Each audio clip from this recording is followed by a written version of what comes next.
Shalom. Call halal Yahweh Shemel Shabbat Shemer Kal Kwadash. Double honors to the elder apostles of GMS, including the elders that came before them that taught us this truth. Shalom and salutations to all the brothers that push in the word of truth and in sincerity, the hopeful elect tabernacle of David. I'm the brother Yahshua, back with the WW3 Daily update. And I wanted to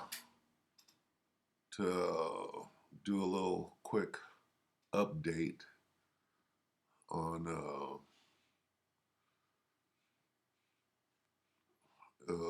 what's going on and what's pertinent right now. Okay. Salakia, bear with me. This is a day or so old. I found a new channel, but this is what it's going into. All right, so let's read this real quick. This is Ezekiel 38:1. And the word of the Lord came unto me, saying, Son of man, set thy face against Gog, the land of Magog. All right, and that is that's what we used to call it's Russia. Okay, all right, which used to be called the Soviet Union, right? The chief prince of Meshech and Tubal, I believe is Turkey, and prophesy against him, and say, Thus saith the Lord power, Behold, I am against thee, O Gog, the chief prince of Meshech and Tubal, and I will turn thee back and put hooks into thy jaws, and I will bring thee forth, and all thine army, horses and horsemen, all of them clothed with all sorts of armor, even a great company with bucklers and shields, all of them handling swords. Okay, so I will turn thee back and put hooks in thy jaws, meaning you're going to go back. I'm going to put that old Soviet Union spirit on you. You're going to go back and get your provinces, right? Before the great and terrible war, World War III. All right? You're going to bring all of these people back together. Then your allies, goes on here, Persia, Ethiopia, and Libya with them, all of them with shield and helmet. It goes into it. I'm going to add your allies because this, right? This is talking about World War III. Be prepared and prepare for thyself, thou and all thy company that are assembled unto thee. This is discussing World War III. Now let's look at it in real time. Now I found this channel, all right? It's called Military and Foreign Affairs Network. This is December 4th. I believe today is the 6th, and Russian invasion, the title of Ukraine, part 2. You can go check out part 1. We'll just take a look at this because this guy, he's pretty knowledgeable about the situation, and you know, he obviously knows what he's talking about. So let's listen to a little bit of him, and then that'll be it for the day because this is important stuff. Right? This is prophecy coming to pass. All right? So basically Russia is going back to get their provinces. What the hell is going on? Let's see. Good day, everybody, and welcome to another edition of the Military and Foreign Affairs Network. I am your host, the voice of reason.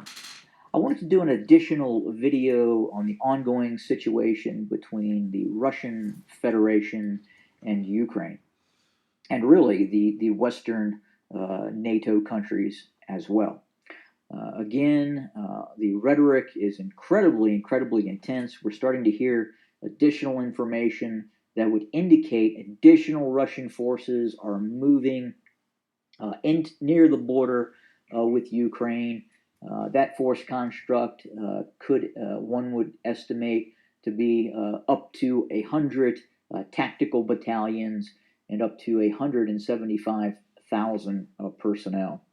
So again, the 100 so-called tactical battalions appear to be ready to be put in place by sometime in January. And again, we're hearing that the possibility of offensive operations within the time frame of January or early next year. Now, with that being said, could we see a cold start operation by the Russian Federation as more and more media coverage starts to look at this and more preparations, quite possibly, by the Ukrainian military? And what I mean by a cold start, without all these forces in place, could we in fact see a operational start to be taken by the Russian Federation against the Ukraine? And I would say that is a very good possibility, and I'll try to explain why. So, the difference between the Russian army, the Russian armed forces now, than let's say in operations that took place in 2008 against Georgia, and even to, well, I don't want to say to a lesser extent in 2014 when they took the Crimea. That would have been an opportune moment, but for the Russians, they just weren't ready or weren't confident enough to move into the Ukraine as a whole in 2014. But given the situation with Ukrainian forces in 2014 versus now, that probably would have been a better time. But back to the now, the Russians, in all likelihood, will start this conflict probably very much like we saw in Gulf War One with the United States attack on Iraq. And again, this is again hypothetical, obviously, and the difference now is the Russians have a greater precision guided attack capability than they've had in really any time in the past. One of the key features of the Russian military right now is obviously the Iskander and their KH-101 cruise missiles, which obviously can be launched by backfire bombers. They can be launched by bear bombers. A whole host of aircraft can launch these cruise missiles, as they can be ground launched and launched from submarine and or ships in the Black Sea or even the Caspian Sea for that matter. But again, the likelihood is we will see the battlefield being prepared by the Russian Federation. We will probably see cruise missile strikes and precision guided strikes on bridges across the Dnieper to prevent additional forces from Western Ukraine moving into Eastern Ukraine and trapping forces in Eastern Ukraine. And again, we'll see the Russian forces going after command and control, ammunition storage facilities. We will see them going after barracks and motor pools. We will see them going after a whole host of targets inside the Ukraine with precision guided munitions. Again, Okay, so basically he's saying it's about to be on, right? This guy knows, he's been watching it. As you can see, he goes back to the 90s and he brings forth information. He's studying this thing. So this is a good channel to keep your eye on, all right? Now, I'm curious right now because I said something. I want to quickly take a look into it. I'm going to do a little search and call it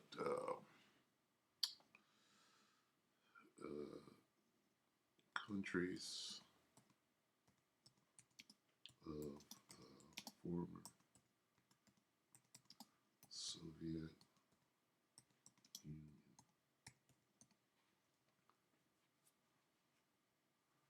How about the map?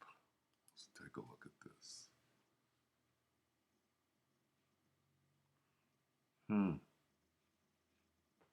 Is this it? Let's see. This is a good map.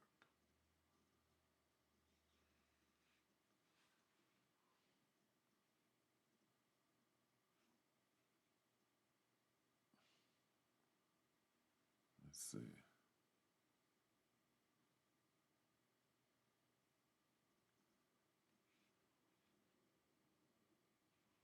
Democracy in the former.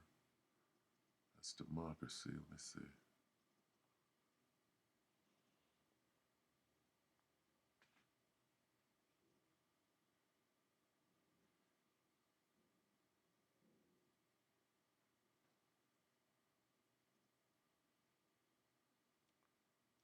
Kazakhstan. Soviet Union map. Let's take a look at this.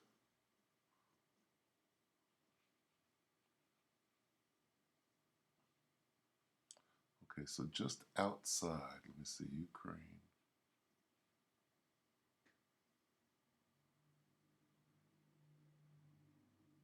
Soviet Republic.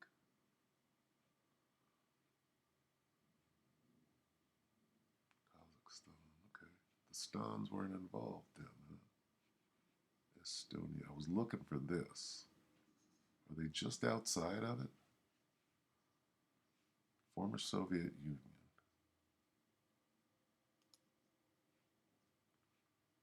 Okay, so all of this, right, is part of Russia. Former Soviet Union countries. Okay, that's Russia. But see, all of this is included. All right? All the way down. 11. Kazakhstan. What is this? 13. Turkmenistan. Georgia. Lithuania. Belarus. Okay, what is 9? Armenia is part of the Soviet Union. Okay, Uzbekistan. Ukraine. Okay, so Ukraine was once part of the former Soviet Union. Okay, that's the point, right? Now, when we go back to, where were we? My goodness. Okay, let's go over here. When you go back to Ezekiel, all right, then I will turn thee back, Ezekiel 38:4. I will turn thee back and put hooks into thy jaws, right? What does that mean? Because in the 90s, the Soviet Union broke up. What was that? Countries. But what that's saying is all of this is coming back together. All right? And this guy is, right? Look at all of this. This guy is showing you what is happening right now. These people, after this war, they get started, they're going to say, hey, hey, hey, we're all Russians here. Like, that's what happened, I believe, where was that? In Crimea, when they amassed down there, they said, but we're all Russians. Okay? I believe that was in,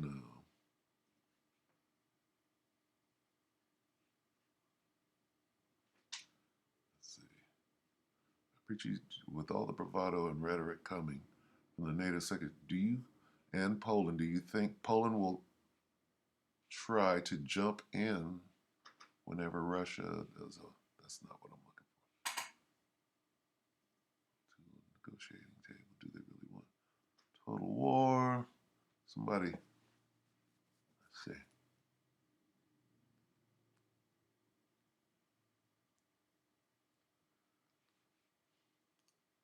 Slovakia. Okay, wouldn't be prudent. I think it might have been on the other one.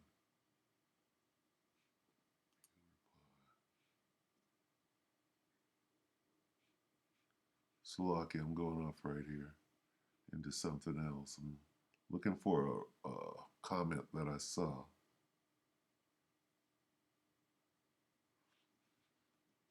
This is what I was looking for. Ming Han said, do you think Ukrainian troops could hold out for some time, or do you think they will all surrender like last time and declare they're actually Russians?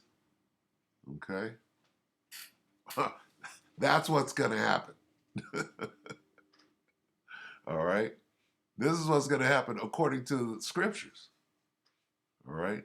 Now, of course, he comes back. I actually believe they're going to put up a pretty good fight. And then Adam of Good, right, says they've been preparing for 7 years now.